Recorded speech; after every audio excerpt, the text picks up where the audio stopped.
Before you apply for your UK visa, please ask your employer these questions very well. Hey guys, welcome back to my channel. My name is Fajira.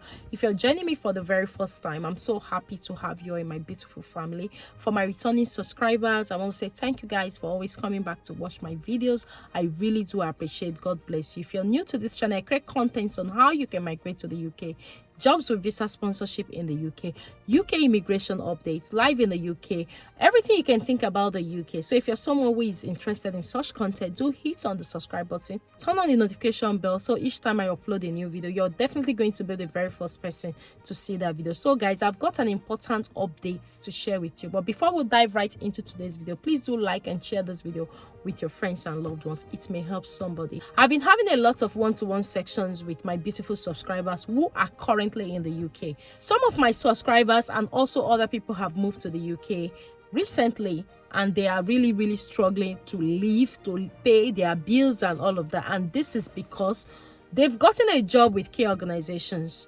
And like we all know that a lot of care organizations now are issuing C.o.S. And most of this C.o.S, which is your certificate of sponsorship, does not come with job.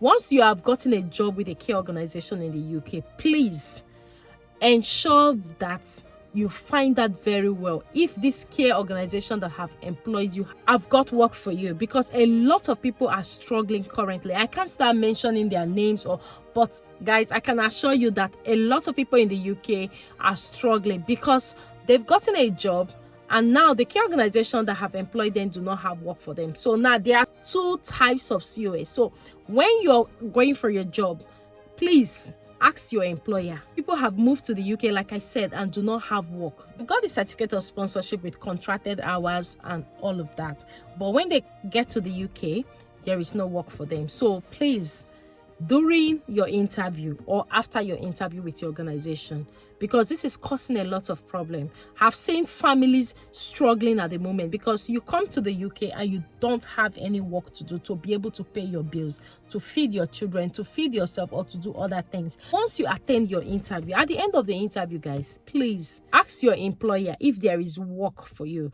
because a lot of employers are employing people at the moment but do not have service users to assign them to. When you have been employed from overseas and you have moved to the UK and there is no service user for you to attend to, yes, the government have said you can pick up another care job with another organization and you can work more hours.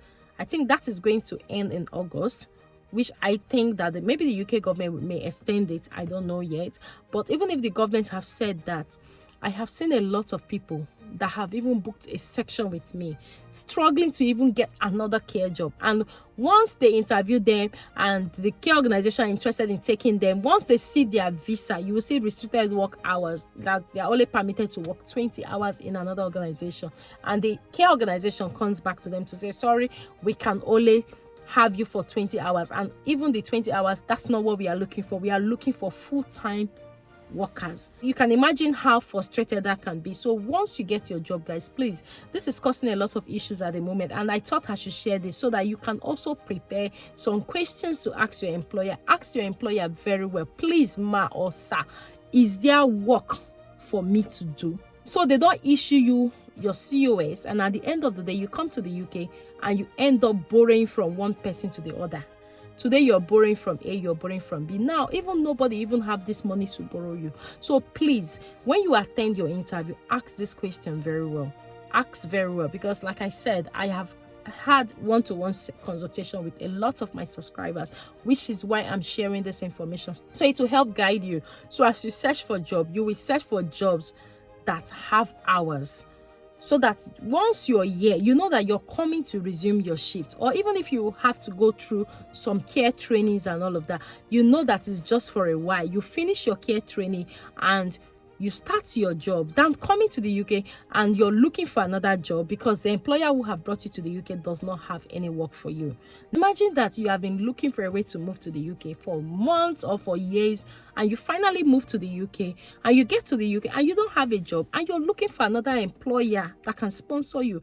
Maybe if you get a job in another care organization that do not sponsor overseas workers, then you will have to work for 20 hours. And like I said, it's even becoming frustrating now because a lot of care owners, a lot of care homes are looking for full-time staff, even if they are not sponsoring. So you that already have a care visa that is looking for a way to switch, it becomes very difficult, especially with a company that do not offer a certificate of sponsorship.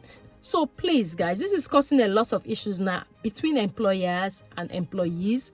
During my sections, you will hear them say, I'm going to report to home office, I'm going to do this, I'm going to do that. Please, I wouldn't want you to come to the UK and get into this problem, because like I said, a lot are struggling.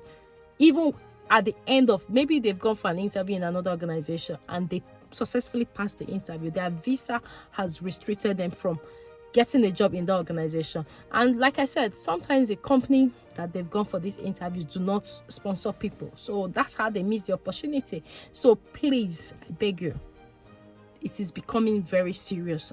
Please like and share this video with your friends and loved ones. Just don't get a C.o.S to the UK, and when you get to the UK you don't have any work to do. It is very, very frustrating. Trust me, it is very frustrating, because the UK is not a place that you'll be knocking on people's door that you don't have anything. You need to at least have the basic things. So don't move to the UK and go through this crisis. And for those in the UK currently undergoing this crisis, I would say please use the license sponsored list and start looking out for care homes that can sponsor your visa while you're in the UK. Because if the organization that have sponsored you to the UK do not have work for you guys, I'm not even seeing them having the work anytime soon. I know of somebody who have been here for the past 6 months and that have never worked one day. I know of somebody who has been in this country for 6 months without any shift. It is very hard and it is very demanding. So I would say use a license sponsors list, go to agencies and see if you can register with them. So even if it's the 20 hours they can be calling you to do, at least that will help you pay off some of your bills while you wait for the company that brought you to give you work. Or if you see another organization that can sponsor your visa, then you switch. This is becoming very, very serious, guys. So please, like I said, always ask your employer at the end of the interview to know. A lot of these people that are going through this now, they actually signed their contract, and you can see on their contract, because some of them share their contracts with me, you can see 36.5 hours per week, 40 hours per week, like different hours that they have been given per week, but they haven't even done the first 1 hour. So it's not just about getting a job with certificate of sponsorship, which is the C.o.S, or signing your contract, applying for your visa and move to the UK. Please find out the companies that have work for you to do. So when you arrive in the UK, you will just resume, even if it takes you 1 week to resume work, or maybe even if it's 2 weeks, at least you're sure of going to work than being stranded like every other person. This is what is happening, guys. Before you get so excited that you're moving to the UK, you've gotten a job, blah, blah, blah.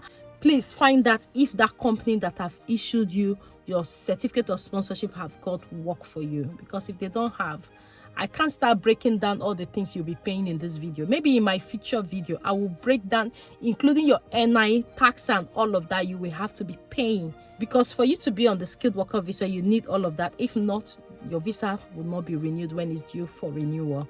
So guys, this is just what it is. Please like and share this video with your friends and loved ones. Someone may find it helpful. And if you're yet to subscribe to join our beautiful family, please do hit on the subscribe button, turn on the notification bell, so each time I upload a new video, you're definitely going to be the very first person to see that video. Until I see you in my next video, guys, do take care and have a lovely day. Bye bye for now.